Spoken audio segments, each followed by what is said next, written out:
कोई बात नहीं, मैं एक बार पीछे वाला सारा रिकैप कर दूंगा चैप्टर में अभी तक हमने किया क्या है, फिर बताना डाउट।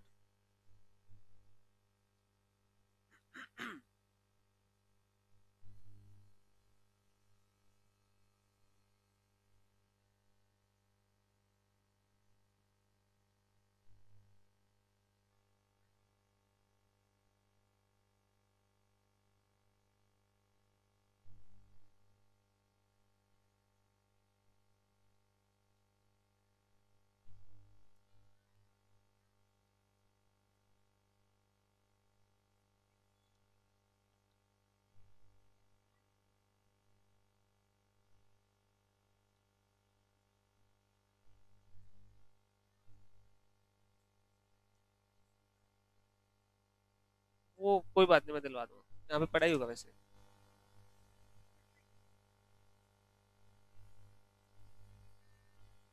और कोई है जिसके पास नोट्स ना हो, एसएम के नोट्स? क्या कह रहे हो? है सभी के पास?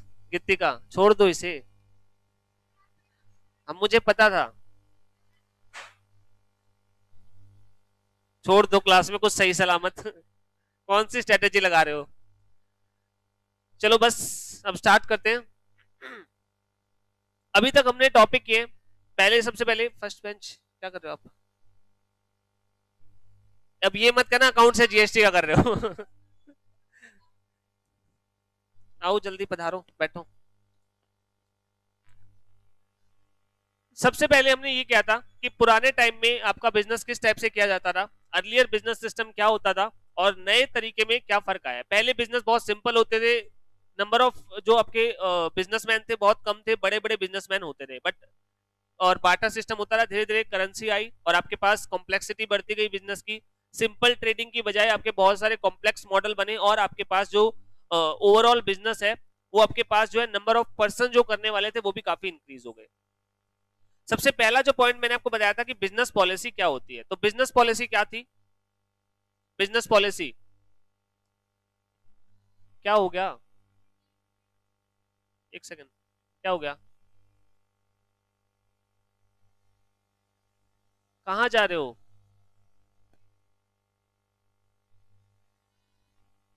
जल्दी बैठो। बिजनेस पॉलिसी क्या होती है?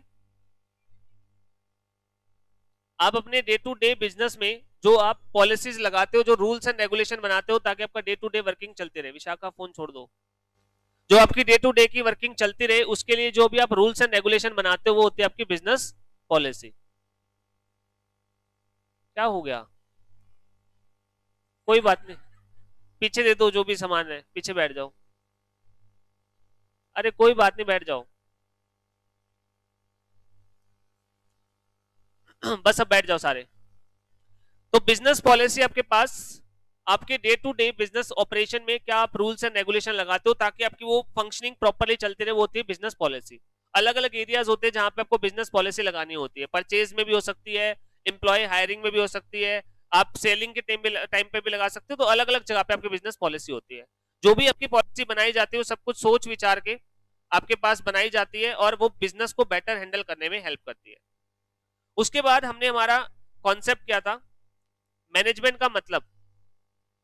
आज शांति से बैठोगे या फिर पंखी देखते रहोगे? क्या हो गया, गर्मी ठंड लगने लगी? तुम्हारा पता ही नहीं है, कभी ठंड कभी गर्मी।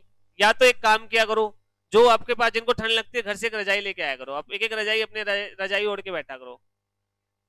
यही सोल्यूशन हो सकता है और कुछ नहीं। अब ये एक दो महीना यही चलता रहेगा, एक कहेगा फैन बंद करो, एक कहेगा फैन ऑन करो, एक कहेगा कम करो, एक कहेगा तेज करो।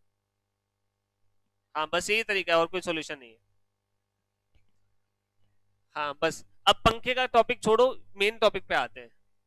क्लास में पंखे पंखे रिकॉर्ड हो रहे हैं। टॉपिक है मीनिंग ऑफ मैनेजमेंट। सबसे पहला पॉइंट जो हमने किया चैप्टर में मेन वो है मीनिंग ऑफ मैनेजमेंट। मैनेजमेंट को आप दो पार्ट्स में डिफाइन कर सकते हो, आइदर ग्रुप ऑफ पीपल और ग्रुप ऑफ फंक्शंस। ठीक है, इसमें ज्यादा बताने वाला है नहीं। फिर हमने क्या था, स्ट्रेटजी क्या होती है। स्ट्रेटजी मतलब समथिंग रिलेटेड टू वॉर।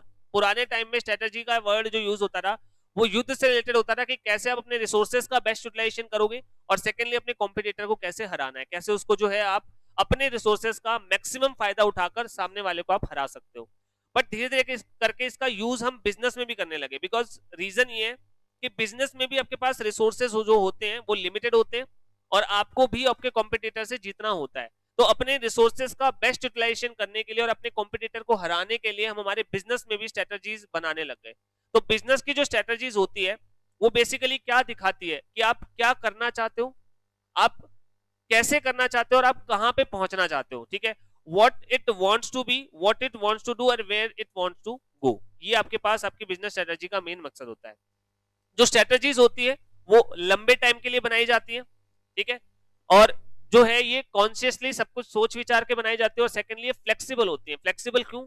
ताकि कोई चेंज आए तो उसके अकॉर्डिंग हम उसे चेंज कर सकें। ठीक है, हमेशा हमारी पॉलिसीज स्ट्रेटजीज का फोकस होता है अपनी अपॉर्चुनिटीज को ढूंढना और अपने थ्रेट्स और अपने वीकनेसेस को जो है फेस करना बेटर वे में। ठीक है, आपकी जो स्ट्रेटजीज होती है वो कभी भी एक अच्छी मैनेजमेंट का सब्स्टिट्यूट नहीं बन सकती और ये आपकी कभी भी परफेक्ट, फ्लॉलेस और ऑप्टिमल नहीं होते, यानी कि आप लगातार इसे इंप्रूव कर सकते हो। ठीक है, आपको कॉन्टिजेंसी भी हमेशा बना के रखनी चाहिए, यानी कि आपको प्लान भी हमेशा तैयार रखना चाहिए। और लास्टली और सबसे इंपॉर्टेंट पॉइंट, ये पार्टली प्रोएक्टिव और पार्टली रिएक्टिव होती है।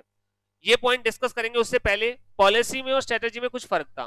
पॉलिसी होती है कि हमें क्या करना है और स्ट्रेटजी होती है कैसे करना है। पॉलिसी एक थॉट प्लान है, सोचते हैं कि क्या करना है, जबकि आपको कैसे करना है, एक्शन में उसे कैसे लाना है, कौन बताता है? स्ट्रेटजी। ठीक है, फॉर एग्जांपल मैंने आपको एग्जांपल दे रहा है, पॉलिसी हो सकती है कि हम कोई भी प्राइस जो है डिस्काउंट नहीं देंगे, ये हमारी पॉलिसी है। लेकिन उस चीज को इंप्लीमेंट करने के लिए आपको एक स्ट्रेटजी बनानी पड़ेगी कि हम क्वांटिटी फालतू देने लग जाएंगे, क्वालिटी इंप्रूव करेंगे ताकि वो चीज इंप्लीमेंट भी हो सके। ठीक है, देन आपका जो मेन पॉइंट बनता है कि पार्टली प्रोएक्टिव होती है, पार्टली रिएक्टिव होती है। ये क्या था? Partly proactive and partly reactive. आपकी जो स्ट्रेटजीज होती है वो ब्लेंड होती है प्रोएक्टिव और रिएक्टिव पार्ट की। आप सभी चीजें फ्यूचर की पहले से सोच के नहीं रख सकते। हाँ, एक लॉन्ग रेंज का आपका प्लान होता है कि हम धीरे धीरे करके कस्टमर एक्वायर करेंगे, मार्केट में पेनिट्रेशन करेंगे, हमारा कस्टमर बेस बहुत बड़ा होगा। एक बार शुरू में फ्री में बांटते हैं चीजें, फिर जब हमारा कस्टमर बेस बहुत बड़ा हो जाएगा तब हम थोड़ा सा प्राइस चार्ज किया करेंगे और फिर हमारी जो है प्रॉफिट जनरेट होना शुरू हो जाएगा। वैसे पॉलिसी बहुत कॉमन है। क्या सेम पॉलिसी जियो ने अपनाई या नहीं, या सेम स्ट्रेटजी जियो ने लगाई या नहीं? जियो ने भी यही किया, शुरू में फ्री में बांटा, धीरे धीरे करके कस्टमर एक्वायर करे और फिर उन्होंने क्या किया, अपना प्रॉफिट कमाना शुरू कर दिया। क्या ये प्लान 2 या 3 महीने का था? एक लंबे पीरियड का प्लान था, लंबे पीरियड की प्लानिंग थी। लेकिन जिस टाइम पे जियो ने इतनी प्लानिंग की, उसके बाद अचानक से जब उन्होंने कहा कि हम ऑल इंडिया फ्री में देंगे सब कुछ, तो उस टाइम पे जियो की तो वो प्लानिंग लंबे टाइम के हिसाब से चल रही थी, प्री प्लान था। लेकिन क्या आइडिया वोडाफोन को, एयरटेल को पता था? अचानक से प्राइस उन्होंने 0 कर दिए। तो इसके काउंटर में क्या एयरटेल को या आइडिया को, वोडाफोन को भी अपने प्राइसेस रिड्यूस करने पड़ेंगे या नहीं? अचानक से करने पड़े। क्या उनका लॉन्ग रन में ऐसा कोई प्लान था कि प्राइस घटा देंगे? नहीं था, वो तो और बढ़ाने की सोच रहे थे, लेकिन अचानक से घटाना पड़ा। क्यों? क्योंकि जियो ने घटा दिए। तो क्या यहां पे उनका जो स्ट्रेटजी है कि हम भी प्राइस कम करते हैं, क्या ये प्री प्लान था या एक मार्केट की सिचुएशन के अगेंस्ट में था? मार्केट के अकॉर्डिंग था, अडेप्टिव था। तो इसे आप क्या कहोगे? रिएक्टिव। मार्केट में कुछ हुआ, उसके रिएक्शन में हमने क्या किया। समझ में आ गया? तो हेंस आपकी स्ट्रेटजी प्रोएक्टिव और रिएक्टिव होती है। प्रोएक्टिव जो पहले से प्लान्ड है, इसे आप प्लान्ड स्ट्रेटजी भी कह सकते हो। और जबकि दूसरा क्या होता है? रिएक्टिव, जो अडेप्टिव होती है, जो मार्केट में चेंजेस आए उसके हिसाब से लेते हो। हमने 10 साल के लिए काम करने का तरीका बना रखा था कि ऐसे ऐसे नए ऑफिस एक्वायर करेंगे। क्या है ये? प्री प्लान्ड है, प्रोएक्टिव है। अचानक से कोरोना आ गया और हमने वर्क फ्रॉम होम लगाना पड़ा, ये क्या है? रिएक्टिव है। समझ में आ गया पॉइंट? ठीक है, हमने जो है प्लानिंग कर रखी थी हम कहां से माल परचेज करेंगे, रशिया से, यूक्रेन से, अदर कंट्रीज से, ये क्या है? प्रोएक्टिव। लेकिन अचानक से युद्ध हुआ, 2 देशों से सप्लाई आनी बंद हो गई, हमने थर्ड कोई प्लान देखा है, प्लान बी बना रखा था, तो ये क्या हो गया? रिएक्टिव। यानी कि हमने कोई तीसरा सप्लायर वहां पे इमीडिएटली देखना पड़ा, ये क्या हो गया आपके पास? रिएक्टिव हो गया। ठीक है, तो आपके पास हर स्ट्रेटजी में दोनों ही चीजें होती हैं। हालांकि मेजर पार्ट कौन सा होगा? हमेशा प्रोएक्टिव, बिकॉज आप मोस्ट ऑफ द थिंग्स पहले से सोच के चलते हो। 90% आपका प्लान, मान लो कि 80% 90% पहले से प्लान होता है कि ये करना है। हाँ, बाकी बचा हुआ 10% अचानक से जो सिचुएशन अराइज हो उसके काउंटर में आपको करना पड़ता है। ठीक है, जैसे अब हम प्लानिंग करें कि पहले ये वाला सिलेबस करेंगे फिर ये करेंगे, तो ऑलमोस्ट हमारा क्या है? प्री प्लान है। लेकिन अचानक से सपोज लॉकडाउन लग गया, तो ये प्लानिंग हमारी क्या मानते हैं? सब कुछ रेगुलर चलता रहे, बीच में मान लो लॉकडाउन आ जाए, ठीक है, तो लॉकडाउन आने की वजह से आपका सिस्टम बिगड़ जाएगा, तो कुछ वहां पे हमें उसके रिएक्शन में करना पड़ेगा। तो वो जो स्ट्रेटजी बाद में बनाएंगे उस पर्टिकुलर पार्ट के लिए, वो क्या होगी? रिएक्टिव। ठीक है, तो आपके पास प्लान्ड, जिसे आपको प्रोएक्टिव भी कह सकते हो, और अडेप्टिव मतलब सिचुएशन जो आई उसको अडेप्ट करने के लिए आपने जो पार्ट बनाया वो होती है अडेप्टिव। क्या आप क्लियर है सभी को? किसी को डाउट? इसके बाद स्ट्रेटेजिक मैनेजमेंट कहा था, ये मैंने आपको बताया था कि आप जब स्ट्रेटेजीज का इस्तेमाल करके अपने बिजनेस को मैनेज करते हो तो यहाँ पे आप 5 स्टेप करते हो। सबसे पहले क्या देखते हो कि हमें करना क्या है या हमें क्या करना चाहते हैं, क्या अचीव करना है, तो आप अपने विजन और ऑब्जेक्टिव सेट करते हो। उसके बाद स्ट्रेटेजी बनाई जाती है, क्राफ्ट करना, ठीक है। उसके बाद इवेल्युएट पहले कैसे हो जाएगा, पहले तो इंप्लीमेंट करेंगे ना, पहले आप स्ट्रेटेजी को इंप्लीमेंट करते हो, फिर टाइम टू टाइम इवेल्युएट करते हो कि कहीं कोई करेक्शन की जरूरत है या नहीं, और फिर लास्ट उसमें क्या करते हो, करेक्शन। मैंने आपको बताया था इवेल्युएशन बहुत जरूरी है, क्योंकि एडजस्टमेंट नहीं करोगे तो फेलियर होंगे। दो बड़े एग्जांपल आपके सामने, एक नोकिया, एक कोडेक, ठीक है। ये रियल लाइफ के एग्जांपल है, अगर आप कोट करते हो ना तो आपका आंसर इंप्रेसिव बनता है। तो आप चाहो तो जो मैं आपको एग्जांपल बता रहा हूँ वो लिख सकते हो। आप नोकिया नाम भी लिख लोगे ना, आपको ध्यान आ जाएगा, क्योंकि मैं आपको जब केस स्टडी बताता हूँ तो आपको दिमाग में रह जाती है कि हाँ ये ऐसे ऐसे हुआ था, ठीक है। तो खाली एग्जाम्पल भी लिख सकते हो, और सामने वाले को पता ही होता है तो आप खाली उसमें एग्जाम्पल भी डाल सकते हो, ठीक है। तो एग्जाम्पल है, अगर आपकी स्ट्रेटेजी प्रॉपरली अगर आपने इवेल्युएट नहीं की टाइमली और उसे चेंज नहीं किया तो आपका फेलियर होना पक्का है, ठीक है। नोकिया या फिर कोडेक कह सकते हो। आपकी स्ट्रेटेजिक मैनेजमेंट का मेन फोकस यही होता है कि आप अपने अंदर झांको, और आपके अंदर क्या होती है हमेशा, स्ट्रेंथ और वीकनेस। तो आपको अपनी स्ट्रेंथ और वीकनेस देखनी है, और अपने बाहर भी देखो, बाहर क्या मिलेगी आपको, अपॉर्चुनिटी और थ्रेट। जब दोनों चीजों को कंबाइन किया जाता है तो आपका क्या बन जाता है, स्वॉट एनालिसिस। स्ट्रेंथ एंड वीकनेस ये हमेशा आपके अंदर छिपी होती है, और अपॉर्चुनिटी और थ्रेट ये हमेशा बाहर होती है। आपको करना क्या होता है, आप इस टाइप से प्लानिंग करते हो कि अपनी इंटरनल स्ट्रेंथ का मैक्सिमम इस्तेमाल करके मार्केट में जो अपॉर्चुनिटीज दिख रही है उसका फायदा उठाना है, ठीक है। और आप ये भी चाहते हो कि अपनी स्ट्रेंथ का इस्तेमाल करके थ्रेट को आप मिनिमाइज कर दो, ठीक है। तो ये आपके पास स्वॉट एनालिसिस आप एक टाइप से स्ट्रेटेजिक मैनेजमेंट में करते हो। Strategic management emphasis the monitoring and evaluation of external opportunities and threat. बाहर देखते रहो और अंदर भी आपको अपनी स्ट्रेंथ और वीकनेस देखनी है, और अकॉर्डिंगली आप अपनी स्ट्रेटेजीज बनाते हो, ठीक है। यहां तक हमने अभी तक कर लिया, इसमें कोई डाउट किसी को? अब मेरे को बताना ऑनेस्टली किस किसने रीड किया था। सभी ने किया है, जिन्होंने नहीं किया रीजन? अब कर ली बुक अरेंज, अब कर लोगे रीड, ठीक है। किसी को कोई डाउट किसी पॉइंट में? देखो वहां पे लैंग्वेज थोड़ी सी अलग अलग लिख रखी है इन्होंने, जो है ना, जैसे कोई ऑथर मतलब बिजनेस की बुक लिखता है ना उस टाइप की लिख रखी है, मतलब एकेडमिक पर्पस वाली बुक नहीं लिख रखी उन्होंने। जो थोड़ी सी उन्होंने लैंग्वेज यूज करके वो इस टाइप की है कि कोई बिजनेसमैन जो है अपने बिजनेस के बारे में बता रहा है या अपनी स्ट्रेटेजीज बता रहा है, जो जनरल बुक लिखी जाती है जनरल पब्लिक के लिए, उस टाइप की बुक लिख दी उन्होंने। एकेडमिक बुक कम है, तो मैंने यहाँ पे थोड़ा सिंप्लीफाई लैंग्वेज में इसे लिखा है, थोड़ी सिंपल लैंग्वेज, वो थोड़ी फैंसी लैंग्वेज उन्होंने लिख रखी है। अगर आपके पास याद करने के हिसाब से पूछोगे तो आप ये वाला कंटेंट कर लोगे, आपके लिए काफी, ठीक है। वहां से पढ़ने के लिए मैंने इसलिए कहा था, कुछ एक दो लाइन एक्स्ट्रा मिल जाती है वो आप नोटिंग में लिख लेना, कई बार अच्छी लाइन भी होती है कि हाँ ये भी मेरे को आंसर में देनी चाहिए, तो अभी आप डाल सकते हो, ठीक है। बाकी याद करने के हिसाब से इतना भी काफी है। अच्छा, ये टॉपिक मैंने आपको रीड करने के लिए दिया था, किया था रीड? किस किसने किया था? आया कुछ समझ में? मैं एक बार जल्दी जल्दी से सारे पॉइंट रीड करता हूँ, कुछ ज्यादा मुश्किल है नहीं, ठीक है, फिर भी मैं एक बार सारे पॉइंट एक बार रीड कर देता हूँ। टॉपिक है इंपॉर्टेंस ऑफ स्ट्रेटेजिक मैनेजमेंट। आप स्ट्रेटेजीज बना बना के मैनेज करते हो तो उसके क्या क्या फायदे होते हैं। सबसे पहली बात, जब भी आप स्ट्रेटेजीज बनाते हो उससे पहले आप क्या काम करते हो, अपना मिशन विजन ये सारा कुछ आप जो है डिसाइड करते हो कि हमें करना क्या है। तो स्ट्रेटेजिक मैनेजमेंट की शुरुआत ही इसी से होती है। क्या हर व्यक्ति का एक गोल होना जरूरी है या नहीं? वो गोल आपके लिए एक टारगेट के तौर पे काम करता है कि हमें ये करना है, तो सारे ऑर्गेनाइजेशन को ये पता होगा कि हमें अचीव क्या करना है। जब तक आपको यही नहीं पता होगा कि हमें जाना किस तरफ है या हमें क्या अचीव करना है, आप काम नहीं कर पाओगे। तो इसका सबसे बड़ा फायदा यही है कि आपको गोल और मिशन या विजन भी कह सकते हो डिफाइन कर देता है, ठीक है। तो आपके पास आपके मिशन को, आपके गोल को, आपके विजन को डिफाइन कर देता है, तो इसका सबसे बड़ा फायदा, बिकॉज आपको एक टारगेट मिल जाता है कि किस डायरेक्शन में आपको काम करना है। ये स्ट्रेटेजिक मैनेजमेंट का सबसे इंपॉर्टेंट बेनिफिट है। उसके बाद जब आप स्ट्रेटेजिक मैनेजमेंट करते हो तो क्या आप स्ट्रेटेजीज बनाते हो, मोस्ट ऑफ द पार्ट उसमें प्रोएक्टिव होता है या नहीं? तो क्या ये भी फायदा है या नहीं? प्रोएक्टिव का मतलब क्या होता है, हमने पहले से डिसाइड कर रखा है। दो काम है, एक आप पहले से प्लानिंग करके करते हो और दूसरा काम अचानक से करते हो, कौन सा बेटर होगा? ऑब्वियसली बात है, जो पहले से प्लान्ड है वहां पे आप ज्यादा सोच समझ के काम करोगे, रिसोर्सेज को बेटर यूटिलाइज कर पाओगे। और एक अचानक से करना पड़ जाए तो जल्दबाजी में काम तो क्या पता पूरा कर दोगे, लेकिन उतनी इफेक्टिवनेस, एफिशिएंसी, क्वालिटी नहीं आएगी जो एक प्री प्लान में होती है। तो second benefit, make organisation proactive. ये जो स्ट्रेटेजिक मैनेजमेंट है आपको प्रोएक्टिव बनाया जाता है, बिकॉज आपकी मोस्ट ऑफ द स्ट्रेटेजीज क्या होती है, most of the strategies are proactive. इस वजह से आपके पास आपका ऑर्गेनाइजेशन प्रोएक्टिव बन जाता है।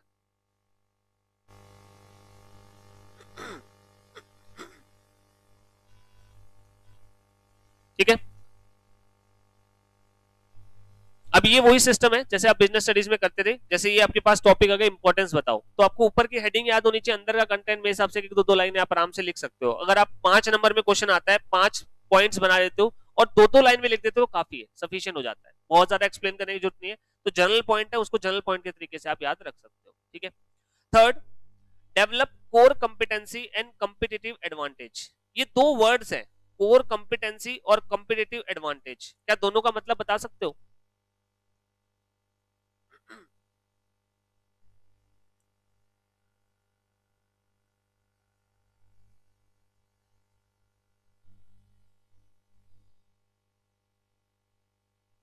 थोड़ा सा फर्क है। देखो 2 वर्ड्स हैं, हालांकि आगे चैप्टर आएगा जिसमें पूरे फुल फ्लेज डिफाइंड है, जो चैप्टर नंबर 2 है उसमें पूरा बताया जाएगा, बट जनरल बता देता हूं। कोई चीज अगर आप इंडस्ट्री में सबसे बेस्ट करते हो, इंडस्ट्री में वो चीज आपकी बेस्ट है, उसे कहते हैं कोर कॉम्पिटेंसी। मतलब वो काम जो आप सबसे बेटर कर सकते हो, सबसे अच्छा करते हो, वो आपकी कोर कॉम्पिटेंसी होती है। हम जैसा काम कोई नहीं कर सकता इस मामले, वो आपकी कोर कॉम्पिटेंसी होती है। जैसे जब बात आती है आपके जो भी मोबाइल फोन, स्मार्टफोन्स में सिक्योरिटी की, तो सबसे बेस्ट किसे माना जाता है? एप्पल। एप्पल को सिक्योरिटी के पर्पज से सबसे बेस्ट माना जाता है इंडस्ट्री में। एप्पल से ऊपर कोई नहीं है। एप्पल के इतने प्रीमियम मॉडल आते हैं, क्यों परचेज करते हैं लोग? ज्यादातर लोग प्रोफेशनल्स ही परचेज करते हैं, बिकॉज उसमें सिक्योरिटी बहुत ज्यादा हाई है। ठीक है, तो यानी कि आपके पास एप्पल की एक कोर कॉम्पिटेंसी है, उसका इंडस्ट्री में वो बेस्ट क्वालिटी, आप ये कह सकते हो क्या? सिक्योरिटी। तो ये आपकी कोर कॉम्पिटेंसी होती है। कोर कॉम्पिटेंसी मींस वो क्वालिटी, आप कह सकते हो आपकी वो कॉम्पिटेंसी जो बेस्ट है इंडस्ट्री में, जो आपसे बेटर कोई नहीं कर सकता, ये होती है कोर कॉम्पिटेंसी।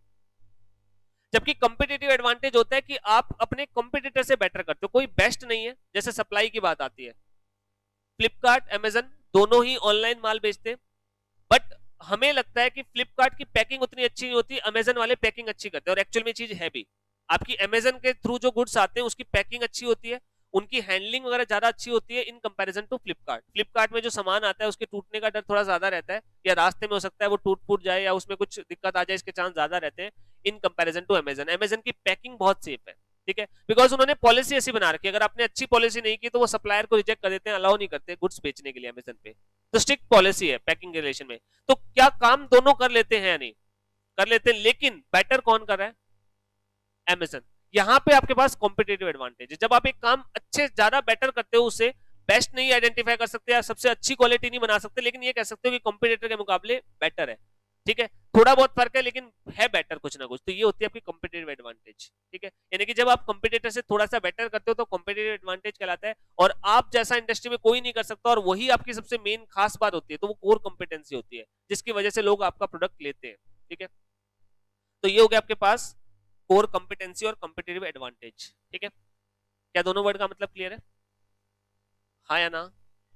अब ये भी आपके पास स्ट्रेटेजिक मैनेजमेंट में डेवलप हो जाती है। स्ट्रेटेजिक मैनेजमेंट मतलब आप जब स्ट्रेटेजीज बनाते हो, तो स्ट्रेटेजीज क्या छोटे टाइम के लिए होती है, लंबे टाइम के लिए? लंबे टाइम के लिए। तो लॉन्ग रेंज में ये भी फोकस किया जाता है कि हम कोई कोर कॉम्पिटेंसी डेवलप करें या हमारा कोई कॉम्पिटिटिव एडवांटेज हो। एक बात सोचो, एप्पल जिस दिन बना, क्या उसी दिन उनकी सिक्योरिटी इतनी हाई फाई थी कि वो बेस्ट बन गया हो? क्या उन्होंने ओवर द पीरियड 10, 12, 15 साल रिसर्च टीम में उस चीज के रिलेशन में एक्सपेंस किया होगा या नहीं? उन्होंने रिसर्च टीम को कहा होगा आज नहीं तो कोई बात नहीं, लेकिन आज से आने वाले 10 साल बाद ये होना चाहिए कि एप्पल की सिक्योरिटी बेस्ट है। ठीक है, तो यानी कि उन्होंने ये ओवर द पीरियड डेवलप किया, और क्या उसके लिए उन्हें हर साल बहुत सारा खर्चा करना पड़ता होगा? नहीं, लेकिन वो प्लान था पूरा। तो ये भी आपके पास स्ट्रेटेजिक मैनेजमेंट का हिस्सा होता है कि आप धीरे धीरे करके अपनी कोर कॉम्पिटेंसी बनाते हो, आप अपना कॉम्पिटिटिव एडवांटेज भी बनाते हो। जैसे रियल एक एग्जांपल लेता हूं, इंडिया में अमेजन की इतनी ज्यादा एक्टिविटी नहीं होती। इंडिया में हमें लगता है अमेजन सिर्फ गुड्स बेच रहा है, जबकि हम नेक्स्ट चैप्टर में पढ़ेंगे, मैंने एक टॉपिक डाल दिया है, एक चार्ट है जिसमें हम ये पढ़ेंगे अमेजन कैसे कैसे कमाई करता है। अभी आपके लिए अमेजन क्या है? सिर्फ ऑनलाइन एक वेबसाइट है जिसे आप गुड्स एक्चुअल में जो है ऑर्डर कर सकते हो, जबकि ये एक्चुअल काम नहीं है उसका, और भी बहुत सारे काम है। अमेजन की शुरुआत कैसे हुई थी पता है किसी को? किसे? अमेजन की शुरुआत जो हुई थी बुक्स से हुई थी। हाँ, किंडल जो उसकी बुक्स वाला है, वो वाला काम है, उससे शुरू किया था उन्होंने। बुक स्टोर ओपन किया था। बुक स्टोर बेसिकली उन्होंने डिजिटल बुक स्टोर ओपन किया था। तो बुक्स बेचने से शुरुआत हुई थी अमेजन की 1992 या 3 के अराउंड शुरू जब हुआ था उन्होंने बुक्स बेचने से शुरू किया था और धीरे धीरे करके अलग अलग सेगमेंट में घुसे वो। अब एक्चुअल केस बता रहा हूँ, यूएसए में होता क्या है, यूएसए में भी अमेजन काम करती है। यूएसए में इंडिया से अलग तरीका है उनका। इंडिया में क्या होता है, मैं सेलर हूं, मैं अमेजन पे खुद को रजिस्टर कर सकता हूं और कोई भी बायर ऑर्डर डाल सकता है। तो अमेजन का काम सिर्फ क्या है, प्लेटफॉर्म प्रोवाइड करना, यही काम है। अमेरिका में वो खुद का सामान रखते हैं, बड़े बड़े वेयर हाउस ले रखे हैं उन्होंने। मैंने एक डॉक्यूमेंट्री देखी थी, उसमें एक वर्कर की बता रखी थी, अमेजन में एक वर्कर काम करता है, बहुत बड़े बड़े वेयर हाउस है, ठीक है। तो उसमें बहुत सारे टाइप के प्रोडक्ट्स होते हैं। अब ऑनलाइन सिस्टम ऑटोमेटिक सेट कर रखा है, जैसे ही कोई ऑनलाइन ऑर्डर आता है, हर एक वर्कर के पास एक मशीन होती है, वो मशीन जो है बीप बीप करने लग जाती है कि आपका एक ऑर्डर आया प्रोडक्ट, और उस वर्कर को करना क्या होता है, उस प्रोडक्ट के पास पहुंच के उसका बार कोड स्कैन करना होता है ताकि वो प्रोडक्ट मैच कर सके ऑनलाइन में जो है कि हाँ इसी चीज का ऑर्डर आया, और फिर उसे पिक करके पैकिंग के लिए भेजना होता है, और वो जब तक बीप बीप करती रहेगी जब तक आप उसे बंद नहीं करोगे।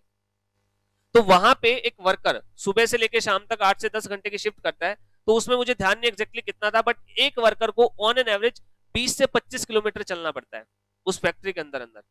आप आइडिया लगा सकते हो, पैदल पैदल 20 से 25 किलोमीटर यहां से वहां भाग रहा है, और कितनी इरिटेशन होगी, वो बीप बीप जब तक बंद नहीं होगी जब तक आप उस प्रोडक्ट तक पहुंच नहीं जाओगे, वो आपके कानों में लगातार बजती रहेगी। ये एक्चुअल डॉक्यूमेंट्री थी जो फैक्ट्री के अंदर की, उसकी वेयर हाउस के अंदर की दिखा रखी थी अमेजन की।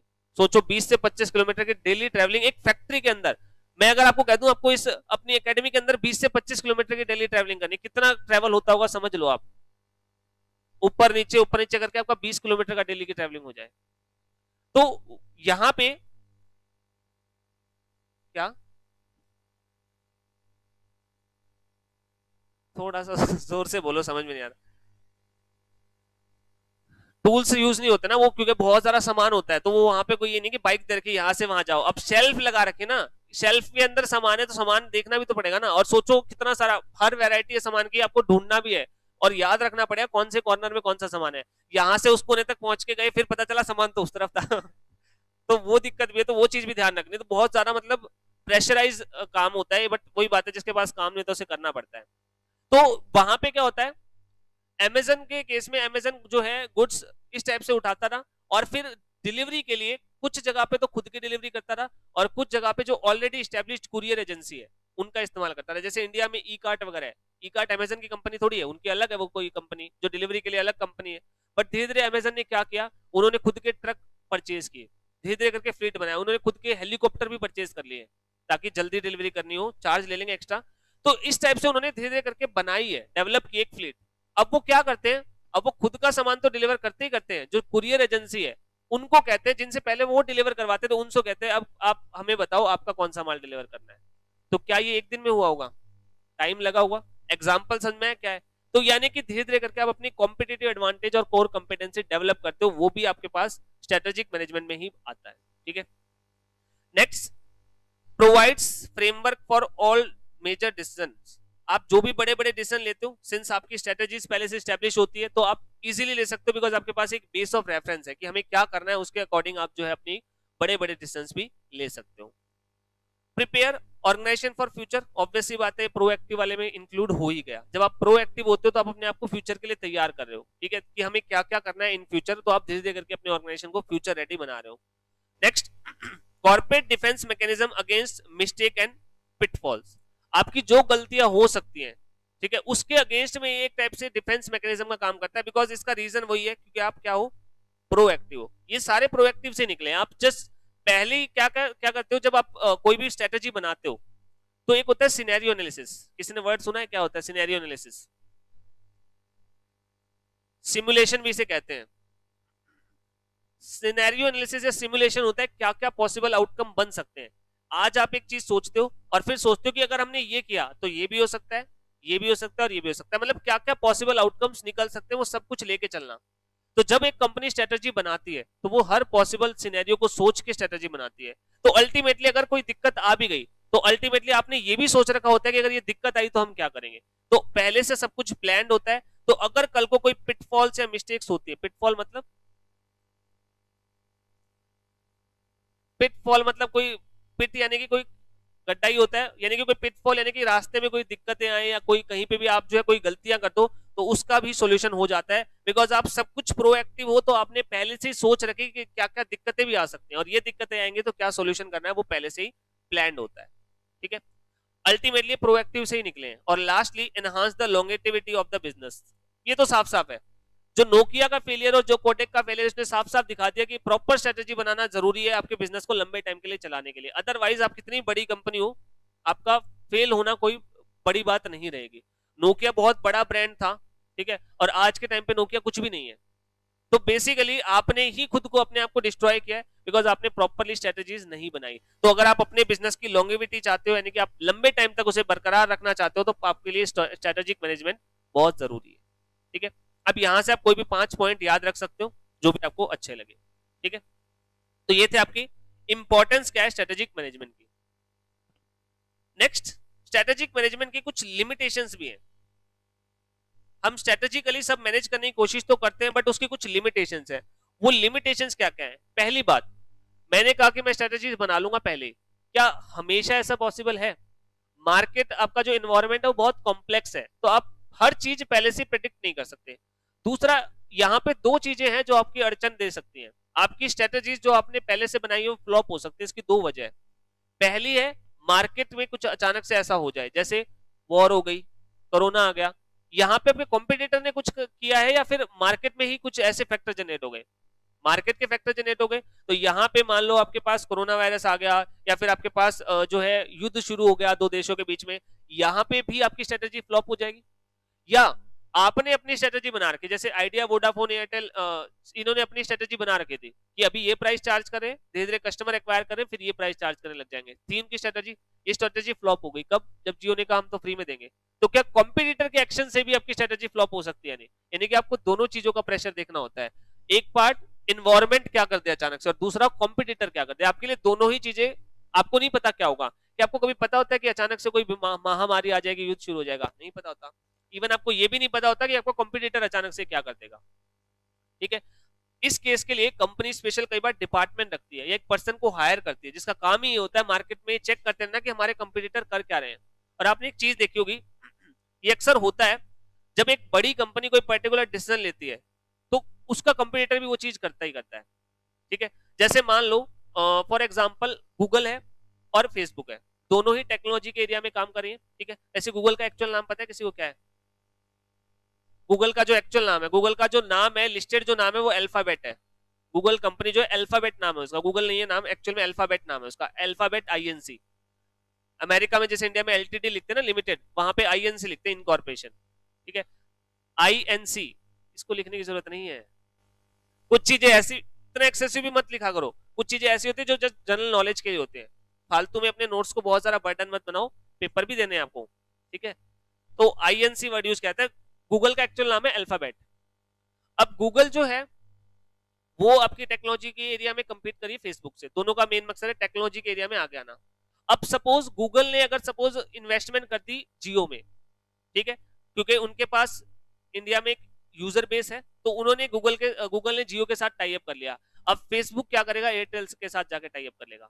ये उनका जो प्लानिंग वहां पे वो जियो के साथ मिलकर लगाएंगे, यहाँ पे वो प्लानिंग वो एयरटेल के साथ मिलकर लगाएंगे। ये क्यों किया गया? बिकॉज हमारे कॉम्पिटिटर ने एक स्ट्रेटेजी बनाई है, उसके अगेंस्ट में हम अपनी काउंटर स्ट्रेटेजी बना रहे हैं। ठीक है, तो इस टाइप से काम होता है। तो बेसिक कहने का मतलब क्या है कि आप ना तो इन्वायरमेंट के बारे में कुछ कह सकते ना कॉम्पिटिटर के बारे में। तो आपकी स्ट्रेटेजी हर बार एक परफेक्ट स्ट्रेटेजी हो ऐसा जरूरी नहीं है, ये पहली लिमिटेशन है। Environment is highly complex and turbulent. Turbulent मतलब उतार चढ़ाव वाला, जो बहुत ज्यादा ऊपर नीचे होता रहे, जिसमें बदलाव होते रहे। तो आपका जो इन्वायरमेंट है बहुत कॉम्प्लेक्स और टर्बुलेंट होता है। तो आप उस कॉम्प्लेक्स एनवायरनमेंट को अच्छे से समझ के बिल्कुल एग्जैक्टली ये नहीं बता सकते कि फ्यूचर में क्या होगा। तो हेंस आपकी स्ट्रेटेजी कभी भी परफेक्ट नहीं हो सकती। ठीक है, ये पहली लिमिटेशन है।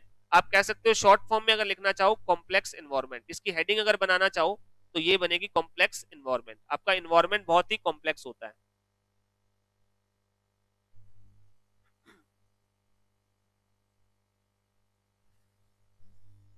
दूसरा और तीसरा पॉइंट बहुत ही सिंपल है, टाइम कंज्यूमिंग और कॉस्टली। ऑब्वियसली बात है, जब भी आप कोई भी स्ट्रेटेजी बनाने बैठोगे, एक दिन में कोई स्ट्रेटेजी नहीं बनती, बहुत सारी मीटिंग्स करनी पड़ती है। तो जो स्ट्रेटेजी बनाएगा कौन? जो मेन स्ट्रेटेजी होती है वो कौन बनाता है? क्या कंपनी के बेसिक एम्प्लॉयज बनाते हैं या कंपनी के एमडी सीईओज वो बैठेंगे? बड़ी जो स्ट्रेटेजीज है वो तो वही बनाएंगे। तो कंपनी में जो ये स्ट्रेटेजीज बनती है बड़े लेवल पे, वो बहुत ज्यादा मीटिंग्स के बाद बनाई जाती है। तो टाइम कंज्यूमिंग और ऑब्वियस सी बात है, जितने ज्यादा बार मीटिंग्स होती है ऑफिस में उतना ही कॉस्ट तो आपका आता ही आता है। तो ये टाइम कंज्यूमिंग है और कॉस्टली प्रोसेस है, ठीक है। तो सेकंड टाइम कंज्यूमिंग और थर्ड कॉस्टली। तो इसकी हेडिंग अगर बनाना चाहो तो टाइम कंज्यूमिंग और तीसरे के लिए करोगे तो costly.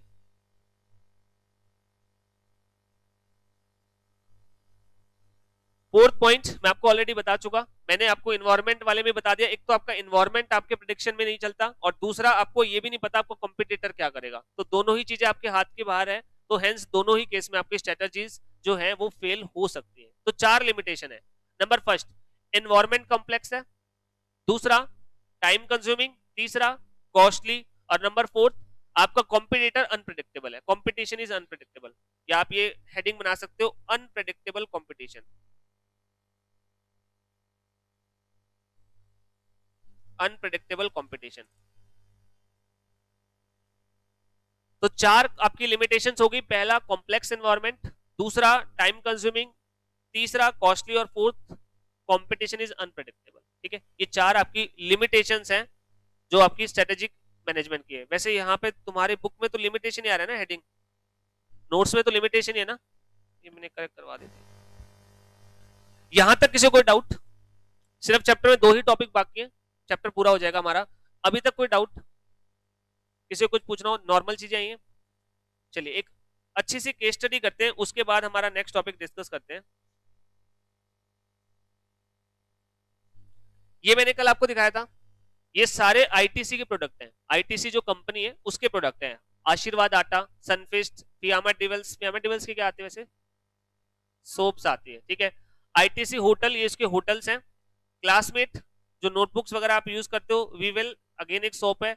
John player, will lifestyle, will lifestyle शायद कपड़ों की होगी, जॉन प्लेयर्स मुझे नहीं पता किस चीज की है। बिंगो अगेन आपके स्नैक्स में आ गई, ठीक है। और उसके बाद वाली मुझे नहीं पता क्योंकि सारे ब्रांड जरूरी नहीं कि हमें पता हो। किचन ऑफ द इंडिया, ये आपके पास जो है मसालों से रिलेटेड कंपनी है। कहने का मतलब क्या है, इसमें आपने बहुत सारी ब्रांड ऐसी है जो सुनी है, बहुत सारी ब्रांड है जो नहीं सुनी। क्या ये वाइड रेंज ऑफ प्रोडक्ट बेचते हैं? नहीं। अगर ये देखोगे तो आटे में हो गया, ठीक है। ये आपके पास मान लो बिस्किट्स वगैरह में हो गया। ये होटल इंडस्ट्री में आ गया और ये बुक्स की इंडस्ट्री में आ गया। क्या ये आपस में कोरिलेटेड है? सारे अलग अलग ही हैं, सब अलग अलग है। एक टेक्नोलॉजी रिलेटेड आ गई, आईटीसी इन्फोटेक। देन आपके पास कैंडीमैन आ गई, चॉकलेट्स वगैरह से रिलेटेड। मंगलदीप धूप अगरबत्ती आ गई, ठीक है। बिंगो आ गया। इतने वाइड वेराइटी है। तो यहाँ पे क्या, यहाँ पे आईटीसी ने हर चीज के लिए अलग कंपनी बना रखी है। सारे मैनेज तो आईटीसी कंपनी के अंदर हो रहे हैं। तो आपको नहीं लगता कि इनको प्रॉपरली बाइफरकेट करना जरूरी है? तो इन्हें बाइफरकेट करने के लिए कंपनी कुछ ऐसे बना सकती है, सेगमेंटेशन करना। इसे होता है अपने बिजनेस का सेगमेंटेशन करना। ये सेगमेंट्स हैं, ये आपके बिजनेस के सेगमेंट्स हैं। आईटीसी ने क्या क्या सेगमेंट बनाए, इसके अलावा भी हैं वैसे बहुत सारे, ये जस्ट आपके इलस्ट्रेटिव हैं। हमने फूड के लिए एक सेगमेंट बना दिया। इसके अंदर कौन कौन से बिजनेसेस होंगे? जो सारे फूड इंडस्ट्री में ऑपरेट करते हैं। देन एक चॉकलेट कन्फेक्शनरी के लिए एक बना दिया, बिस्किट स्नैक के लिए एक बना दिया, बेवरेजेस पीने वाले के लिए एक बना दिया, रेडी टू ईट पैक के लिए एक बना दिया। फिर वो अपनी जो है स्टेशनरी रिलेटेड प्रोडक्ट के लिए एक बना सकते हैं, बिल्डिंग्स के लिए अलग बना सकते हैं, information technology IT related businesses एक साथ कर सकते हैं, अदर्स के लिए कोई छोटे मोटे बिजनेस हो उसके लिए एक बना सकते हैं। तो कहने का मतलब क्या है कि आप एक बिजनेस के अंदर आज के टाइम पे बड़ी बड़ी कंपनीज बहुत अलग अलग वैरायटी ऑफ बिजनेसेस कर रही है। तो उनका एक बिजनेस नहीं होता, मल्टीपल बिजनेसेस होते हैं, अलग अलग एरियाज में होते हैं। उनको मैनेज करना जरूरी है और मैनेज करने के लिए हम बिजनेस का क्या बना देते हैं? सेगमेंटेशन। तो आप सेगमेंटेशन करके करते क्या हो, अब सारे फूड इंग्रेडिएंट के बिजनेस इसके अंडर होंगे। अब आप क्या कैसे ओवरऑल बिजनेस का स्ट्रक्चर बनाओगे? यहां पे सबसे टॉप पे होंगे टॉप मैनेजमेंट, जिसमें कौन कौन होगा? सीईओ, कंपनी का सीएफओ, बोर्ड ऑफ डायरेक्टर्स, ये सबसे टॉप पे होते हैं, ठीक है। क्या हर अलग अलग सेगमेंट के लिए एक सीईओ होगा? कंपनी का एक ही सीईओ होता है, एक ही सीईओ होता है। तो ये कंपनी का CEO, CFO, board of director, top management होते हैं। ये ओवरऑल रखते हैं नजर। उसके बाद यहाँ पे आप जितने भी सेगमेंट्स हैं इनका एक एक हेड बना सकते हो, ठीक है। इन सबका आप एक एक हेड बना सकते हो। आप उसे कह सकते हो डिविजनल हेड। ये आपके पास क्या होगा? Divisional head. ये आपका क्या होगा? Divisional head. यहाँ पे आप ये कर सकते हो कि फूड इंग्रेडिएंट का एक हेड बना दिया, चॉकलेट से रिलेटेड, कन्फेक्शनरी से रिलेटेड एक हेड बना दिया, बिस्किट स्नैक्स से रिलेटेड एक हेड आप बना दिया, बिजनेस हेड एक बेवरेजेस का बना दिया, या ये करने के बजाय ऐसा भी किया जा सकता है कि आपने ये जो फार्म लैंड है इसका एक हेड बना दिया इस बिजनेस के लिए, आशीर्वाद के लिए अलग बना दिया और आईटीसी मास्टर शेफ के लिए अलग बना दिया, कैंडीमैन के लिए अलग, फेबल के लिए अलग, मिंट के लिए अलग, ऐसे सनफीस्ट, बिंगो, जहां पे आपको लगता है ना कि इस बिजनेस की ग्रोथ बहुत अच्छी हो सकती है। देखो हेड बनाने का मतलब क्या है, मेन मकसद क्या है कि इस चीज के ऊपर एक व्यक्ति पूरा फोकस दे सके, यही मतलब होता है। अगर एक व्यक्ति को कहूं 4 बिजनेस संभाल ले और एक को एक बिजनेस दूं, कौन सा बेटर मैनेज होगा? एक को जब 4 दूंगा ना उसका सारी जगह टाइम बढ़ जाएगा, ध्यान बढ़ जाएगा, वो एक के ऊपर ग्रोथ ओरिएंटेड नहीं हो पाएगा। लेकिन अगर मैं आशीर्वाद आटे का काम एक व्यक्ति को दे दूं, क्या उसका सारा फोकस एक चीज के ऊपर ही होगा? नहीं, उसको ये देखना है कि मुझे इसका बिजनेस कैसे बढ़ाना है। ठीक है, अगर मैं किसी को सनफिस्ट का देता हूं प्रोडक्ट, उसका डिविजनल हेड बनाता हूं, तो उसका मेन फोकस किस चीज के ऊपर? सनफिस्ट पे। तो जब आप एक पर्टिकुलर बिजनेस का हेड बनाते हो या सेगमेंट का भी हो सकता है, तो उसे हम क्या कहते हैं? Divisional head. ठीक है, अभी सिर्फ समझना है, लिखना कुछ नहीं है, मैं जस्ट समझा रहा हूं। सबसे पहले टॉप मैनेजमेंट आई, फिर कौन आया? Divisional head. यहां तक क्लियर है? अब थर्ड लेवल आती है, जब मैं बात करूं सनफिस्ट की,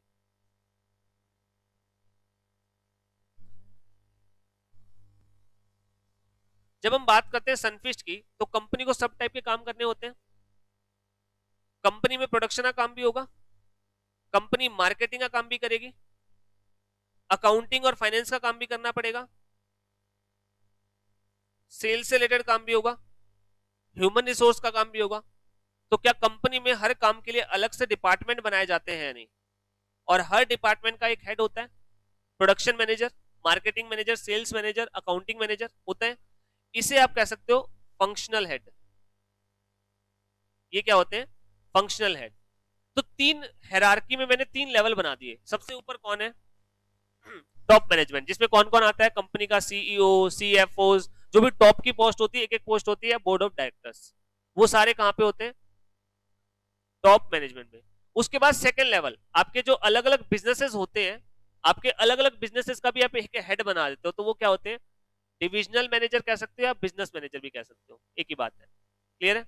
और फिर उसके बाद हर बिजनेस के अंदर मल्टीपल फंक्शंस आपको परफॉर्म करने होते हैं, तो तीसरी लेवल आती है, वो क्या कहलाते हैं?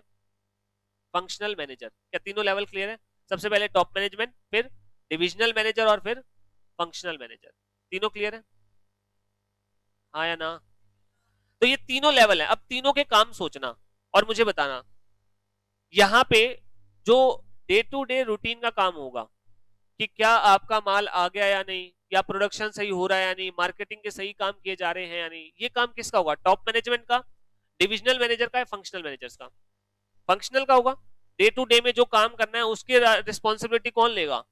फंक्शनल मैनेजर लेगा। दूसरी बात, बिजनेस को ग्रो कैसे करना है, बिजनेस के रिलेशन में कहां कहां पे किसी कॉम्पिटिटर के रिलेशन में क्या स्ट्रेटेजी बनानी है, क्या हमें ओवरऑल में हमारा डिस्काउंट देना चाहिए या नहीं, क्वालिटी के बारे में जो काम करना है, ये काम कौन करेगा? क्या ये टॉप मैनेजमेंट करेगा, डिविजनल मैनेजर करेगा, या फिर आपकी फंक्शनल मैनेजर? एक पर्टिकुलर बिजनेस के बारे में डिसीजन कौन लेगा? Divisional manager. बनाया ही क्यों है उसे? उसे इसलिए काम को लिए बनाया कि आप अपने बिजनेस को आप संभालो। ठीक है, अच्छा, ओवरऑल बिजनेस के लिए रुपए कहां से आए? पूरे कंपनी के लिए। पूरी कंपनी की ओवरऑल क्या पॉलिसी रहेगी? पूरी कंपनी के लिए जो आपके पास इंप्लॉइज की पॉलिसी बनानी है कि इंप्लॉइज को कहां से हायर किया जाएगा, उन्हें कितना इंश्योरेंस देना है, बेसिक जो उनकी जो ओवरऑल इंफॉर्मेशन जो है रखनी है, मतलब कि इन द सेंस कि आपको कितना इंश्योरेंस वगैरह, या पूरी कंपनी के लिए जो गाइडलाइंस होंगी, ठीक है, वो सारा कौन बनाएगा? कौन से प्रोडक्ट में एंटर करना है यानी ये कौन डिसाइड करेगा? कहां पे इन्वेस्टमेंट करनी है, नई बिजनेस को एक्वायर करना है, मर्जर अमलगमेशन के डिसीजन कौन लेगा? समझ में आ गया? तो 3 लेवल होती है, कौन कौन सी? टॉप लेवल, दूसरा डिविजनल लेवल, और तीसरा फंक्शनल लेवल। जो पूरे कंपनी को इफेक्ट करने वाले डिसीजन होते हैं वो कौन लेता है? Top level. लिखो मत, अभी मैं लिखवा दूंगा। वो कौन लेता है? Top level. जो आपके पर्टिकुलर बिजनेस को इंपैक्ट करेंगे वो कौन लेगा डिसीजन? Divisional manager. और सिर्फ एक डिपार्टमेंट को इंपैक्ट करते हैं वो कौन करता है? फंक्शनल। तो इस टाइप से आप अपने बिजनेस को 3 कैटेगरी में डिवाइड कर देते हो। क्या क्लियर है सभी को? यही हमारा नेक्स्ट कॉन्सेप्ट था। तीनों जगह पे, अच्छा एक बात बताओ, तीनों अपनी अपनी प्लानिंग करेंगे या नहीं? हाँ, एरिया कम हो सकता है, क्या तीनों अपनी अपनी स्ट्रेटेजीज बनाएंगे या नहीं? जैसे मार्केटिंग डिपार्टमेंट है, सपोज सनफिस्ट प्रोडक्ट है, इसका भी एक मार्केटिंग डिपार्टमेंट होगा, वो जो अपनी मार्केटिंग का काम कर रहा है, क्या उसे भी अपनी स्ट्रेटेजी बनानी पड़ेगी या नहीं? तो मार्केटिंग का डिपार्टमेंट वाला भी अपनी स्ट्रेटेजी बना रहा है, ये फंक्शनल लेवल पे स्ट्रेटेजीज हो गई। सनफिस्ट का जो हेड है, बिजनेस हेड, क्या वो भी स्ट्रेटेजीज बना रहा होगा या नहीं? ये कौन से लेवल पे हो गई? डिविजनल लेवल पे। और क्या टॉप मैनेजमेंट भी स्ट्रेटेजीज बना रही होगी? नहीं, ये टॉप लेवल पे हो गया। तो आपकी स्ट्रेटेजीज के 3 लेवल हो सकते हैं। जो सबसे ऊपर बनती है वो कौन सी होती है? कॉर्पोरेट स्ट्रेटेजीज, ठीक है। जो बीच में बनती है डिवीजन के ऊपर, उसे हम क्या कहते हैं? बिजनेस स्ट्रेटेजीज, या आप इसे डिवीजन स्ट्रेटेजीज भी कह सकते हो, डिविजनल स्ट्रेटेजीज। और लास्टली जो आपके पास फंक्शनल लेवल पे बनती है वो कौन सी होती है? फंक्शनल स्ट्रेटेजीज, ठीक है। तो इसमें आप एक काम करो, जो ब्लैंक स्पेस है उसमें बताता हूं आपको लिखना क्या है। आप एक टेबल बना लो, स्पेस कितनी है? ऐसे काफी है ना? एक टेबल बना लेना। टेबल आपको इस टाइप से बनानी है। यहां पे आपके पास होगा पर्टिकुलर्स, यहां पे आपके लेवल्स, कॉर्पोरेट, डिविजनल और functional.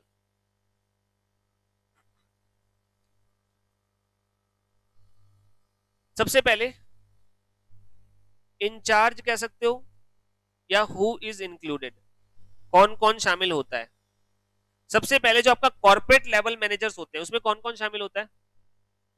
CEO, CFO, board of directors, ये शामिल होते हैं। जबकि आपके डिविजनल में कौन होता है? डिविजनल, या फिर आप उसे बिजनेस मैनेजर भी कह सकते हो।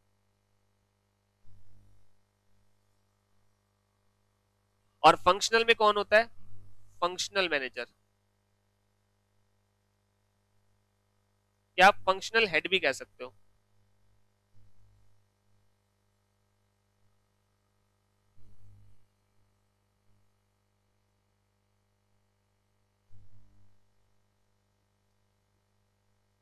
उसके बाद टाइप्स ऑफ स्ट्रेटजी, एग्जाम्पल है सिर्फ ये, ऐसे बहुत सारी स्ट्रेटजीज हो सकती हैं। तो कॉर्पोरेट लेवल पे जो स्ट्रेटजीज बनती है वो किससे रिलेटेड बनती है? जैसे मर्जर करना है कि किसी कंपनी के साथ नहीं करना, ये टॉप लेवल डिसाइड करेगी। कहीं पे जाके अमलगमेट करना है, अमलगमेशन करना है, या कोई एक्वायर करनी है सब्सिडरी, एक्विजिशन ऑफ सब्सिडरी।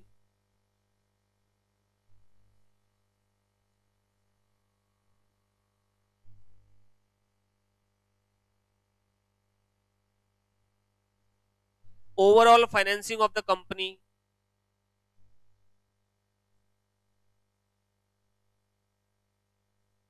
अच्छा, कंपनी जैसे आईटीसी है, अब आईटीसी इतने सारे अलग अलग टाइप के प्रोडक्ट जो है बना के बेचती है। डिविडेंड देना है या नहीं, बायबैक करना है या नहीं, बोनस शेयर इशू करने हैं या नहीं, ये डिसीजन कौन लेगा? टॉप मैनेजमेंट ही करेगी। नई कैपिटल इशू करनी है कि नहीं, पुराने जो कैपिटल है, कोई अगर मान लो डिबेंचर्स है उनको रिडीम करना है या नहीं, जो ओवरऑल कंपनी के लिए लोन लेने, बड़े बड़े लोन, वो सारे डिसीजन कौन लेते हैं? Top management. ये जस्ट मैंने एग्जांपल बताए आपको, ठीक है। तो जो पूरी कंपनी को इंपैक्ट करने वाले डिसीजन होते हैं वो सारे कौन लेते हैं? टॉप मैनेजमेंट पे, ठीक है। Second, divisional level. यहां पे क्या होता है? डिविजनल लेवल में एक पर्टिकुलर डिवीजन की बात होती है, एक पर्टिकुलर बिजनेस की बात होती है। तो how to face competition, competition को कैसे फेस करना है, ये आपका डिविजनल मैनेजर इंश्योर करेगा। हाउ टू ग्रो, ग्रोथ कैसे करनी है, ग्रो कैसे होगा, नए मार्केट में किस तरह से हमें कैप्चर करना है, वो सब कुछ स्ट्रेटेजी कौन बनाएगा? डिविजनल लेवल पे बनाई जाएंगी। How to face competition, how to grow.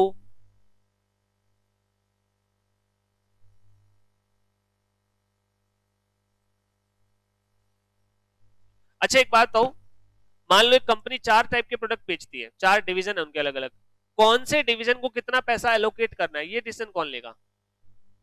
Obvious सी बात है, ये टॉप मैनेजमेंट ही लेगी। बिजनेस वाले कैसे ले लेंगे?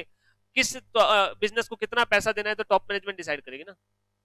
तो ये आपके मेन 2 ही लिख लो इसमें, आपके पास how to face competition, how to grow, ये डिसाइड करते हैं। और इन्हें अपनी पर्टिकुलर डिपार्टमेंटल स्ट्रेटेजी बनानी होती है। जैसे मार्केटिंग स्ट्रेटेजी क्या रहेगी? मार्केटिंग स्ट्रेटेजी, या आपकी हायरिंग स्ट्रेटेजी क्या रहेगी? कहां से हम हायर करेंगे, कितने राउंड्स ऑफ इंटरव्यू लेने हैं, ये सारे कौन डिसाइड करेगा? ये फंक्शनल हेड करेंगे। सीईओ थोड़ी बताएगा कि आपको इस तरह से हायरिंग करनी है और आपको ये इंटरव्यू में क्वेश्चन पूछने हैं। ये सारे तो आपके पास वो पर्टिकुलर जिस डिपार्टमेंट में हायरिंग हो रही है या बिजनेस में हायरिंग हो रही है, वहां का जो हायरिंग मैनेजर है, ह्यूमन रिसोर्स मैनेजमेंट का मैनेजर है, वो डिसाइड करेगा। ये हो गया टाइप्स ऑफ स्ट्रेटेजी। तीसरा पॉइंट और लिख लो, इम्पैक्ट ऑफ स्ट्रेटेजी। जो कॉर्पोरेट लेवल पे स्ट्रेटेजी बनती है उसका इम्पैक्ट किस पे होता है? एंटायर ऑर्गेनाइजेशन, पूरे के पूरे कंपनी के ऊपर इसका इम्पैक्ट पड़ेगा। ठीक है, जो यहां पे आपके पास डिविजनल लेवल पे बनती है उनका उस बिजनेस पे या डिवीजन पर, तो आप कह सकते हो एंटायर बिजनेस या डिवीजन। डिवीजन में और ऑर्गेनाइजेशन में फर्क समझ में आ रहा है? एक कंपनी आईटीसी वो ऑर्गेनाइजेशन है और उसके 10 अलग अलग बिजनेस है, तो 10 बिजनेस या डिवीजन कह सकते हो, और उसके अंदर अलग अलग काम हो रहे हैं, वो फंक्शंस हैं। और इसका काम, इसका इंपैक्ट किस पे पड़ेगा? एंटायर फंक्शनल डिपार्टमेंट, उस डिपार्टमेंट पर जिसकी बात हो रही है।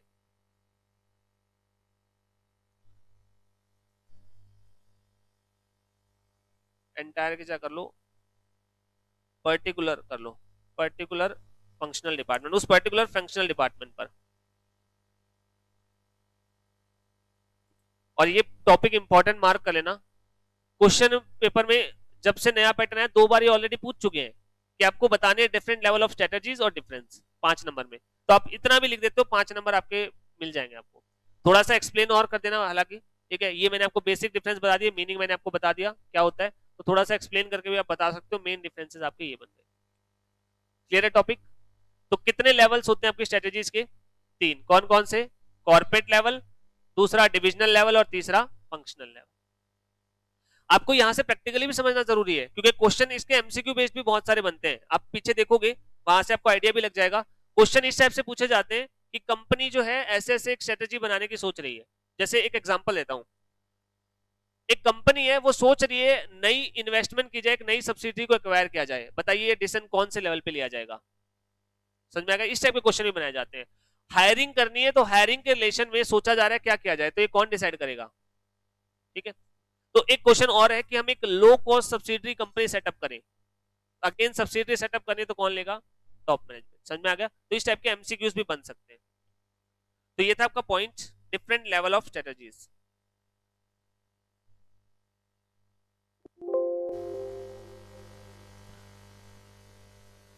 उसके बाद एक छोटा सा कॉन्सेप्ट है एसबीयू, स्ट्रेटेजिक बिजनेस यूनिट। क्या चैप्टर पूरा हो गया? 5 मिनट की बात है, चैप्टर पूरा जो क्वेश्चन कर लोगे क्या? इनमें कुछ है नहीं, ये तो सिर्फ आपके एग्जाम्पल है। कल थोड़ी टेस्ट लूंगा, हाँ वो तो मंडे को ही मिलना है। चलो एक काम करें, थोड़ा सा टॉपिक कल डिस्कस कर लेंगे और क्वेश्चन भी डिस्कस कर लेंगे, ठीक है? क्लास में क्वेश्चन सारे डिस्कस कर लेंगे, एमसीक्यू बाकी आप चाहो तो ट्राई कर लेना। एक ही टॉपिक बाकी है हमारा मेन, तो एसबीयू का और एक एनजीओ वाले में। तो एमसीक्यूज एक बार ट्राई कर लेना सारे, ठीक है? 60 एमसीक्यूज हैं, ट्राई कर लेना। और रीडिंग ऑब्वियसली बात है करनी है। क्या एज के लिए? एक सेकंड, मैं एक बार डाउनलोड ही कर लेता हूँ मॉड्यूल। क्या कर लूं? इंस्टीट्यूट की साइट से कर लो डाउनलोड।